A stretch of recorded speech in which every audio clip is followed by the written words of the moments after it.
Efendim bir Türkmen atasözü, su Türkmenin canı, at Türkmenin kanadı, halı Türkmenin ruhudur der. Türkmenlerin ruhunu yansıtan Türkmen halısı milli bayramı başkent Aşkabat'ta coşkuyla kutlandı. Renk renk, desen desen halılar katılımcılardan büyük beğeni topladı. Türkmen halısı milli bayramı dolayısıyla başkent Aşkabat'taki Ticaret ve Sanayi Odası Fuar Merkezi'nde kutlama düzenlendi. Törene kabine üyeleri, bürokratlar, halı dokumacıları, medya mensupları ve çok sayıda sanatsever katıldı.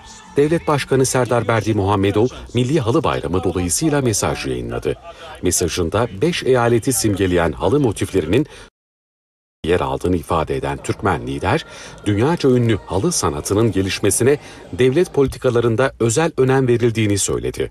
Fuarda Türkmen halıcılar tarafından üretilen ipek ve yün halılar, halı dokumacılığında kullanılan ekipmanlar, halı aksesuarlarıyla halı dokuma kültürü ziyaretçilere tanıtıldı. Türkmen halılarının en ayırt edici özelliğini güzellik ve dayanıklılığı oluşturuyor. Gördüğünüz bu halının metrekaresinde 1.148.000 düğüm bulunuyor.